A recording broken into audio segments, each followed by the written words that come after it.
Donc, la motion est rejetée. L'Assemblée poursuit donc le débat sur le projet de loi numéro 1, loi constitutionnelle de 2025 sur le Québec.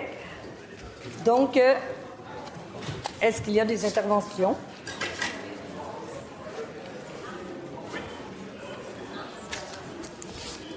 S'il vous plaît, est-ce qu'on pourrait quitter en silence, s'il vous plaît? Chut. Monsieur le député de Lafontaine, je vous cède la parole. Oui, merci beaucoup, Madame la Présidente. Alors, nous avons vu que le gouvernement s'entête. Le gouvernement a voté à l'instant contre la motion de report. La motion de report aurait eu l'avantage de permettre au gouvernement de mieux réfléchir, de permettre au gouvernement de s'assurer que tout un chacun, partie prenante, soit véritablement consulté. Et dans l'intervention que je vais faire devant vous, Madame la Présidente, ce sera un élément qui va revenir. Le manque de consultation en amont. On le dit, le ministre de la Justice qui dépose le projet de loi à titre de ministre responsable des Relations canadiennes a dit qu'il était souverain. Il était souverain dans sa façon de mener les travaux de la commission parlementaire. Bien, on ne va pas le dénaturer son titre, mais lui-même s'est déclaré souverain dans sa façon de fonctionner. Et ça, une fois qu'il a dit ça, là, tout le monde avait compris que c'était son projet de loi, c'était sa Constitution de 2025 et qu'en ce sens-là, il n'était pas ouvert, Madame la Présidente, et je le dis en tout respect, à ce que les gens puissent l'amender, le bonifier ou faire quoi que ce soit. Je vais revenir sur ce déplorable épisode de l'article 29 qui parlait du droit à l'accès, du droit à l'avortement, interruption volontaire de grossesse. Je vais revenir sur cet entêtement qui aussi, après s'être autodéclaré, proclamé souverain, cet entêtement-là, quand tout le monde lui disait qu'il faisait fausse route, est très symptomatique du fait que le leader du gouvernement, c'était sa Constitution et que personne ne pouvait y toucher ni même la contester. Contester, un autre élément que je vais aborder durant mon intervention, il est dit à l'article 5 de la loi, Madame la Présidente, qui sera introduite par cette Constitution-là, à l'article 5, vient limiter la possibilité pour des organismes de venir contester des lois de l'Assemblée nationale. Et j'aurai des citations à vous soumettre où on voit ici que l'on vient attaquer, puis le mot n'est pas trop fort, par une Constitution québécoise, la capacité pour les gens, les organismes, de contester des lois, fussent-elles adoptées par l'Assemblée nationale. C'est dans notre rapport intime de l'État de droit d'avoir des poids et contrepoids. Il y a le pouvoir législatif, ce que nous sommes ici aujourd'hui. Il y a le pouvoir exécutif, le gouvernement, et le pouvoir judiciaire. Mais là, les personnes, les organismes qui voudraient contester des lois ne pourraient pas, si l'aventure s'était adoptée, mais mon petit doigt me dit, Madame la Présidente, que ça ne sera jamais adopté, cette Constitution-là. Mon petit doigt me dit que ça ne sera jamais adopté, cette Constitution-là. Puis, dans cette matière-là, il ne se trompe pas souvent.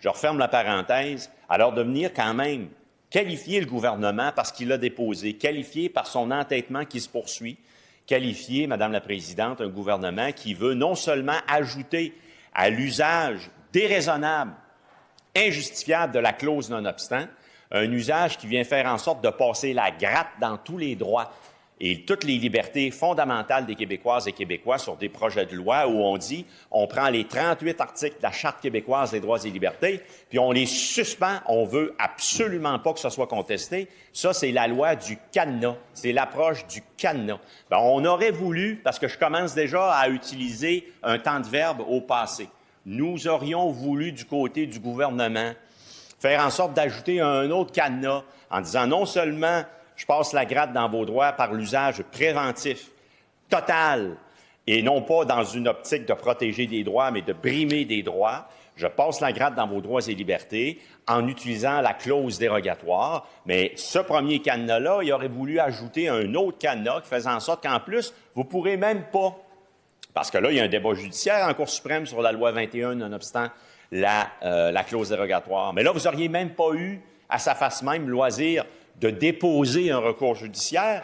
Il n'y aurait jamais eu de débat parce que la loi aurait dit, bien, vous ne pouvez pas contester avec des fonds publics. On va y revenir, ce que des acteurs de la société sont venus dire pour dénoncer ça.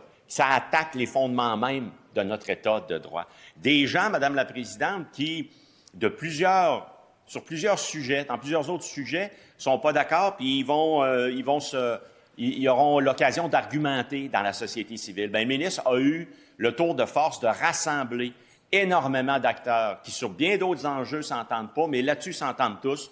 Ça a été un projet de loi qui a été rédigé derrière les portes closes par le ministre de la Justice, ministre responsable des Relations canadiennes, où il n'y a pas eu de consultation en amont suffisante pour venir influer la rédaction de ce qu'il y a là-dedans. Il aurait été bien avisé parce que ça lui aurait évité les écueils que j'ai mentionnés.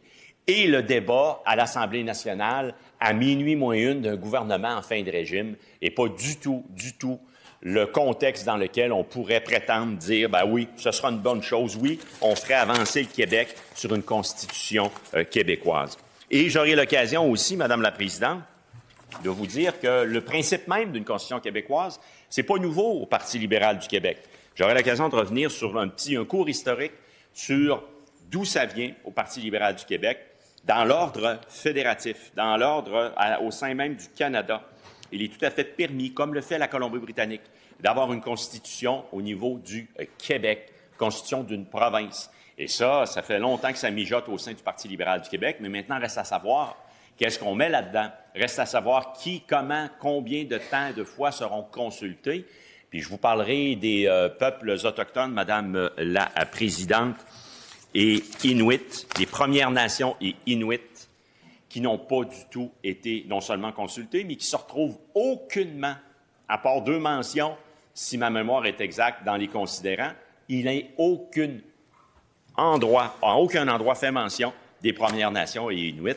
Et ça, quand on dit qu'on veut un document constitutionnel québécois qui rassemble, bien là, on divise. Puis c'est ça l'approche de la CAQ, diviser, Madame la Présidente. Alors, vous allez me permettre donc de dénoncer dans un premier temps le fait que cet outil parlementaire-là, cet outil constitutionnel-là, a été détourné et a été politisé pour diviser, pour dire, bon, qui est avec nous autres puis qui n'est pas avec nous autres. À sa face même, la Constitution, projet de loi 1 qui est déposé, c'est une Constitution caquiste qui est partisane et qui divise. La vraie consultation aurait été, par exemple, en amont de ouvrir la discussion très largement, au-delà de nos commissions parlementaires, d'ouvrir la discussion sur les réseaux, partout, utiliser tout en le pouvoir du gouvernement pour aller chercher l'opinion des citoyens. Rêver à une constitution, chères concitoyennes, concitoyens, qu'est-ce que vous aimeriez voir là-dedans? Et ouvrir une consultation très large, très, très vaste, qui ne soit pas formaliste du tout. Ça aurait été peut-être une approche qui aurait pu être considérée pour, vous savez, le principe de l'entonnoir, aller chercher des idées et voir ce sur quoi les Québécoises et Québécois veulent être rassemblés, ce sur quoi les Québécoises et Québécois insistent pour que ce soit mentionné dans un document de cette importance-là, et également d'être capable de jauger la part que ces différents aspects-là, la part de nos régions, la part de notre loi électorale, la part de notre droit civil, la part de ce qui fait de notre société distincte, le français, la culture et ainsi de suite, faire en sorte également d'entendre les Québécoises et Québécois sur leur attachement. Et j'en suis convaincu, parce que dans mon comté, comme dans le comté des autres collègues, je suis certain qu'ils se le font dire à l'occasion, l'important pour le gouvernement, pour l'État, qui est très lourd. L'État, c'est un éléphant qui peut vous peler sur les orteils puis vous blesser, Madame la Présidente, bien, qu'il y a un respect minimal, un poids et contrepoids dans le respect des droits et libertés fondamentales des Québécoises et Québécois. Et ça, Madame la Présidente, ça aurait pu être un élément qui aurait pu s'exprimer si d'aventure la consultation avait été suffisamment large. De dire, bien, nous, Québécoises, Québécois, on veut des garanties du respect des droits et libertés fondamentales. Je suis convaincu qu'on l'aurait retrouvé là-dedans. Tout comme la Charte québécoise des droits et libertés, sous le grand Robert Bourassa, gouvernement libéral en 1975, avait été adoptée avant la Charte canadienne des droits et libertés, qui a été mise de l'avant en 1982, dans la loi de 82. En 1975, Robert Bourassa, document phare et fort, a fait adopter à l'unanimité de l'Assemblée nationale ce qui, aujourd'hui, est tout à fait comparable dans son essence même à l'importance d'avoir une vaste consultation et un grand rassemblement derrière de documents aussi importants. Vous savez, il y a trois documents majeurs qui nous réunissent à l'Assemblée nationale. D'abord et avant tout, la Charte des droits et libertés, Charte québécoise des droits et libertés de la personne. Premier document majeur. Deuxième document majeur, le Code civil du Québec. Seule province au Canada avec une culture juridique, avec une source juridique civiliste. On est les seuls. Le reste, c'est de la common law. Et en ce sens-là, ça participe de la société distincte qui est le Québec. Également, le français. La Charte de la langue française est un document qui, lorsque la balle avait été mise en jeu à l'époque, la loi 1 qui était devenue la loi 101 du Parti québécois, il y a eu beaucoup de petites politiques qui avaient été faites à l'époque, Madame la Présidente. Ça avait été vu comme un outil pour aider et mousser, Madame la Présidente, l'option de la séparation. Et ça n'avait pas été rassembleur. Par la suite, les tribunaux, vous voyez, la Charte des droits et libertés de la personne est venue nous aider à analyser et à démontrer qu'il y avait non-équilibre, déséquilibre dans la limite des droits et libertés fondamentales des Québécoises et Québécois que l'on retrouvait à l'intérieur de la Charte de la langue française. Et les tribunaux nous ont permis d'avoir un équilibrage. Et c'est en ce sens-là que c'est important de pouvoir s'adresser aux tribunaux parce que c'est là où le législateur peut se faire dire, puis dans un État de droit, c'est pas brimer la souveraineté parlementaire que si une cour supérieure, une cour d'appel ou une cour suprême vient dire, bien écoutez, selon l'analyse, notamment l'analyse de l'atteinte minimale. Vous voulez atteindre un objectif, législateur? Pas de problème. Ça, c'est l'arrêt Oakes avec les différents critères. Vous auriez pu, législateur, atteindre votre objectif sans brimer tous ces droits et libertés-là. Vous ne l'avez pas fait. Vous auriez pu le faire par le concept d'atteinte minimale.